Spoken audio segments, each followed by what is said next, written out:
Okay, well, it's been a while, and sorry. It's been a while, and I am back. Though I won't be playing most of this game. This is Jet Force Gemini, a game for the N64 by Rareware that I have never beat. I've played before, but I haven't beaten. I got it at a bargain bin at this one store, and my friend Mike is going to be playing this game, and I will be joining him later after it becomes two players. So I'm gonna hand it over to Mike, and I will be off doing other things, and I'll talk eventually or sometimes. Okay, Mike. Alrighty then, people. Let's play some Jet Force Gemini. This is actually my personal favorite game for the Nintendo 64, though that's probably because we never actually got a Metroid game for the Dynamic System. Thank you very much, Nintendo, for that one. Uh, So, is Metroid your favorite NES game? actually, no. I'm not surprised. You know what? I'm gonna go ahead and erase one of these games. I don't care. They sure do give you a lot of save slots for a Nintendo game. Yeah, a whole 6 of them. That's double the normal amount. Alright, you know what? We'll call this one... Where's the L at? L... P... C... O... Let's play co-op. Yeah, when it actually becomes co-op. Though I do like how the co-op is tied into the story. That looked like a star bit to me. Actually, it does kind of look like a star bit. Let me turn it up a bit. We've got volume, people! And here we are. The Jet Force Gemini themselves. Actually, they are 3 members of an intergalactic police force. Or are they military police? You know what? They never really explain exactly what Jet Force Gemini is. It's just the peacekeeping / military organization that they work for. And, you know, everything's fine. Vela's checking the computer over there, and then she's all like, What? Is something happening? And Juno's like, huh? Something's going on? And waiting for the system to load up. Taking them forever, probably using Windows or something. I go over to check the monitor, and... oh my gosh! It's a blurry face. Little teddy bears are being slaughtered and captured by these bug people. Oh, the bearmanity! I can't bear to watch it. Ew, that guy just blew up. So these were mind-blowing graphics for the time, right? Well, when I first saw this game, I wasn't really all that impressed. It came out around the same time DK64 came out, and so I guess that game kind of spoiled me a bit. I remember Jacob once. You guys watching won't know who that is, but a friend of ours that's now in the Air Force. You know, I remember Jacob, when he first saw this game, he said that he thought it had some of the best graphics on the system. I said, why do you say that? And he goes, well, I've hardly seen better. Personally, I think the visuals have grown on me over time, which is kind of funny considering what games look like nowadays. Why are they on treadmills? Their teleporting system for some reason. Yeah, I don't understand it either.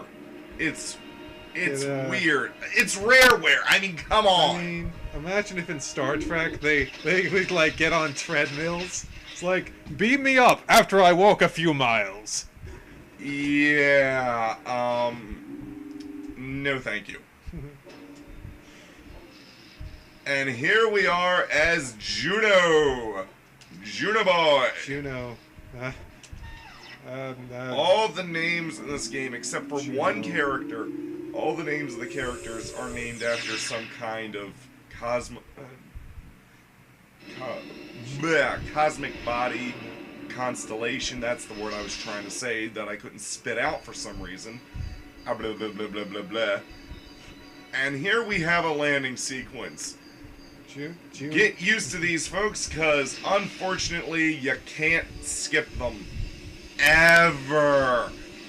Juno, just like that one movie where Scott Pilgrim gets a girl pregnant. Or, no, I can't remember. Actually, I've never seen that movie. Ever. I see. Interestingly enough, the name of a character from Force Unleashed is Juno Eclipse, but that's a girl. And here we've got Magnus. The best way I could describe him is he's a cross between Yoda and a Furby. He talks like a Furby. Hey, you know what? You want to read what this guy has to say and do some voices? Oh, I am really good at voices. I love try to mimic his speech. I've been expecting you, Villa, and you at Lupus have a charging through charging? Is that charging? Oh, he says, I've been expecting you, and Sorry. then he says, Vela and Lupus came charging. Sorry, everyone, the pop filter was in my way there. Villa and Lupus came charging through here not long ago, a feisty pair, aren't they? Blah, blah, blah. I'm Magnus. Magnus? Like Magnus from Kid Icarus Uprising? Yeah, but he's not nearly as badass, unfortunately. Goldwood Ambassador. Goldwood. But not that the Union's much use without backup. The tribals couldn't hope to. I would have read that as Trigals if I didn't know they were called Tribals, by the way. Couldn't help to fend off Mizar's raiders. It's pronounced Mizar. Mizar. And wow, this font is pretty confusing, actually. That Y looks like a 4. Forial, you'll find the tribal king in his hut just this way. I promise to send you to him when you arrived. Does anyone else talk in this game other than Sky? Actually, yes. But they all make that voice clip. Oh, gosh. Come on, Rare. You're better than that. Just use this voice for this guy. Real quick, though, think about it. These are the people who brought us Banjo-Kazooie, who had, like, different sound clips for every character. I know. Anyway, just continue. But, follow... Okay, here we go. Follow the green door signals, move forward, and the red ones if you want to. Retrace your steps, but I've rambled on long enough. You'd better hurry if you're hoping to catch up with your teammates. By the way, since he mentioned Vela earlier, I just gotta say, there's not enough Vela online. Well, I have a feeling this game is not going to be very text-heavy. You'd actually be surprised. Hey, Jeffy! Jeffy boy! He's too busy turning around, Mike. I don't think he wants to talk to you. Oh, there he goes. I want to do this one. Juno, thanks for your coming. A dark day is upon us when King Jeff of the Tribals is powerless to save his own people. We can only trust in Jetforce Gemini to thwart Mizar's plans for domination. Tell you what, it gets a bit depressing, all this king business. Still, must keep a stiff upper lip. If you could rescue as many tribals as possible in between slaughtering drones, I'd be most grateful. Let me know if you see my brother too. He's been missing for some time. I hope to return these favors later, but at the moment I can do little, except perhaps conjure up a time loop to replay the invasion. Show me the invasion!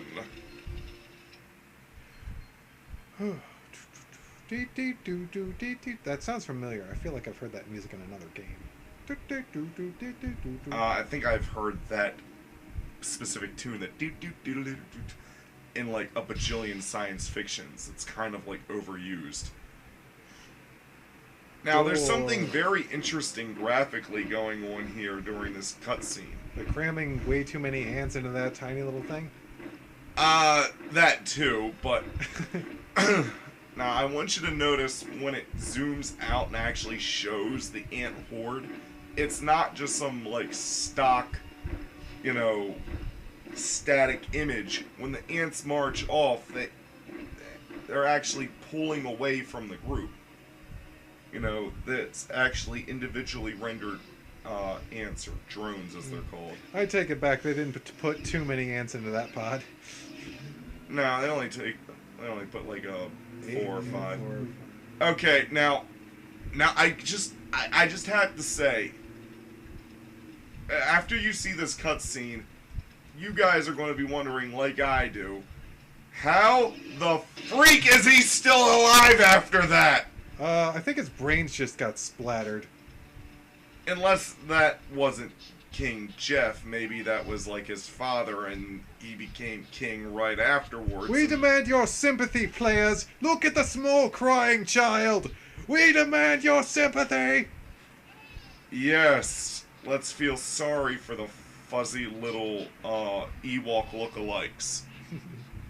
By the way, that was an interesting point that one article brought up, that they're never called Ewoks in the actual movie.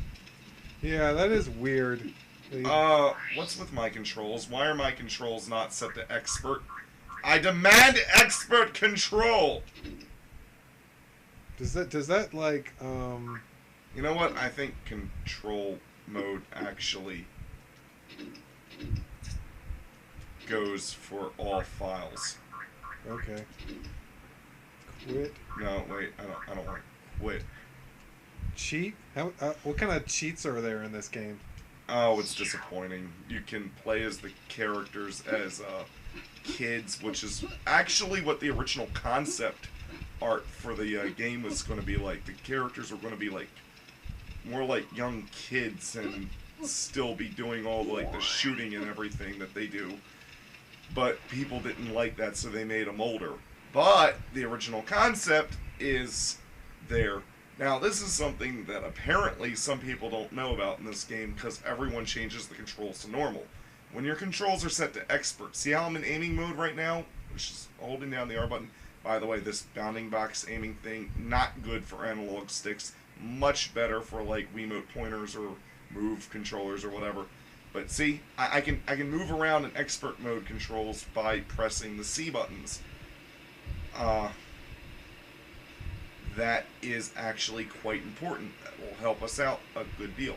Now, there is something hidden around here. I have a hard time finding it sometimes. Blurry walls. Even when the walls aren't blurry, it's hard to find what it is I'm looking for. Those of you who've played the game probably know what it is I'm looking for and know it's not actually really worth getting, but I just wanted to show it off anyways. Hello, are those fishies. Fishes? Yes, those are fishes. There's something we can actually do with the fishes. Where is... Ah, here it is. See, it's kind of like... Oh, wait, that's not it. That looks like a... That, man, really...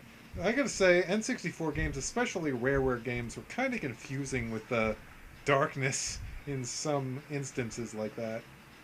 Yeah. Even with the strategy guide map, finding this thing is more difficult than it really needs to be.